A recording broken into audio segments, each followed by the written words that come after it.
Ukraine gi operation Hengatlakpadagi Annexed city Aduna Mapham adu Thadokhinaba Miyamda Khanghankhre Kremlin na Annexed tawre haikiba Ukraine gi khathangba Kherson region gi Moscow na hapamakok aduna Ukraine gi khuthanba operation ama mai pang na sangsilakibagi ingit amada Mapham adudagi misam sing puthokpada tengbang naba ngahan Russia da hairakre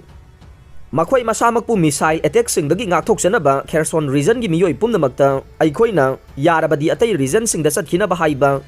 Pami haina Russia na ngaklo piba administration aduge makok Vladimir Saldo na telegram da haike laibak Russia ge leadership ta laibak ase sinbada tengbang na ba ihang na nakhoi da haijari haike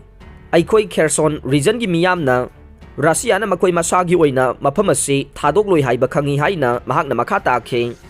region asida yamna masing hengana rocket attack sing satharagli amasung civilian structure da Sathina attack akai thogalle haina Vladimir Saldon haike mafam asidagi thadoktu na satkhigadauri basing adu Ukraine dagi Russia na 2014 da annexed tawkhiba peninsula Crimea da amasung kha thangba Russian region singda satkhigani haina mahak na haike Kherson region da mafam manga kipna amugana loksile haikibagi nongan bada wafam asi phongdoklakiba nei Russia gi forcing gi mayokta kha thangbada amugana khuthanbagi attack sing adu August laukhokiba Ukraine na sayolama fadringai gi manungda Kherson da square kilometer samri henna amugana loksile haike maraksida ngahan sagolsel numita Russia na ngamkhai da leiba khunnama da Ukraine selling na ammunition depot ama thugai khre haina Russia ge frontier Velgorod region gi governor aduna telegram da phongdoklakhre Ukraine gi armed forcing gi selling na ammunition depot ama thugai khre haina region aduge governor Gladkop na haike Haujik mafam du leiba miyoi sing adu saphagada ba arapa mafam sing da puthoklagani haina mahakna makha takhe Putin ga wari shanabagi wafam leite Biden Russian leader Vladimir Putin ga wari shanabagi wafam leite haina US President Joe Biden na phongdokhre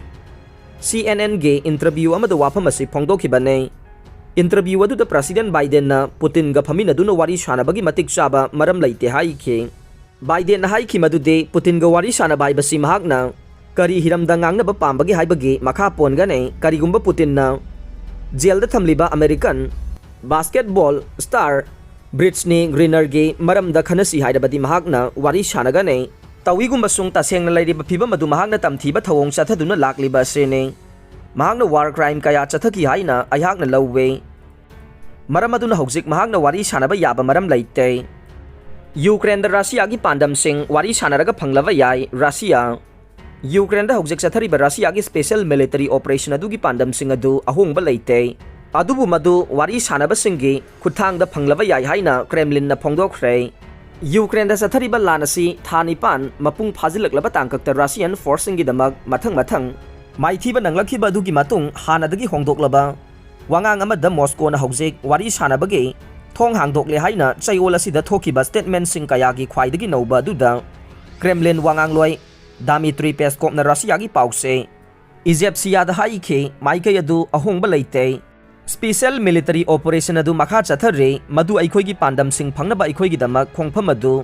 kaidana makha chathari haina Peskov ki warol adu palladuna pause aduna haike adumoina mak aikoi gi pandam sing adu phangnaba wari sanabagi thong adu aikoina hangdoktuna thamli haibase aikoina hanna haikre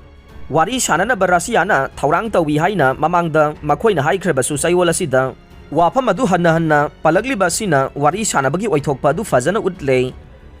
nongsup laibak singa wari shanabagi thong adu Moscow na hangdokle adubu United States na madugi statement adu yakhide haina laibak pokpa numita foreign minister Sergey Lavrov na haike wathok adu sagolsel numita Lavrov na amugan na laukhatki amasung Egypt siya da haike aikoina kanamatagi tungda chatloi karigumba akhanana haksinbo wafam sing leirabade madu aikoina khananaba thaurang tawwe mahakna makha taraduna karigumba aikoina ingit khara fanglabadi madu khananaba aikoina thaurang tawkhigani haike haukiba thada Ukraine gi region maribu Russia na annexation tawkhiba masung Russia ga Crimea ani ge region maribu Russia na annexation tawkhiba masung Russia ga Crimea ga Anigi marakta leiba maruoiba thong ama attack tawkhiba duge matangdagi chayol asida Ukraine gi city singda nong chuba missile mayam kablakhiba dugi matung Ukraine gi president Volodymyr Zelensky na President Vladimir Putin ga wari sanabagi wafam leite haikhe North Korea na missile kapkhre South ngamkhai manakta jet sing pairakre North Korea na ngahan irai numitta short range ballistic missile ama kapkhre nuclear test amada loisilaba yai haina US na warning tawkhiba topa sakte utkhiba amada South ki ngamkhai nakna fighter jet sing paikhre amasung artillery mayam ama kapkhre haukiba chayol singda Pyongyang na angakpa phangna missile kapasing amasung military exercising Hengatlakpadagi madu Seoul amasung Washington na North na taret suba nuclear test ama chatharaga loisinabani haikhe thau puthokpa kakthbagi matangda US ka kanna khanariba Saudi Arabia na Russia chawgatli haiba du yakhidre haukiba chayolda OPEC+ na thau puthokpa kakthkiba Riyadh na madu Russia da kana hananaba khangna tawbani haina Washington na maral sirakhibaga loinana ngahan sagolsel numita United States ka Saudi Arabia ga hunaduna thina ngangnakre Russia su yauriba Saudi na lusingba OPEC+ cartel na November dagi nongmada barrel million ani puthokpa kakthaduna Washington bu sawankhe thau puthokpa kakthaba duna crude mamal sing hena wanganduna laiba dugi mathakta ahenba safu nanthahalle Ukraine da President Vladimir Putin galan chathariba sida magi michangda lei haina Washington na Saudi Arabia da maral sirakhiba du pumna makakhatpa phongdoktuna ngahan Riyadh na tang na thokpa press release ama thokhe adubu madu Saudi Arabia na Russia ge revenue da hengathangane khangna thau puthokpa du kakthakibani amasung maduna sanction singge kanaba mami samangani haina White House na haikhe US ki President Joe Biden gi mamaida diplomatic ke khutpang na thaba mani haina unakhiba thau puthokpa kakthakhiba duge matungdage thau marang kaina thokpa kingdom aduga lainaba mari sing adu amukan na yengsingani haina United States na wasakhe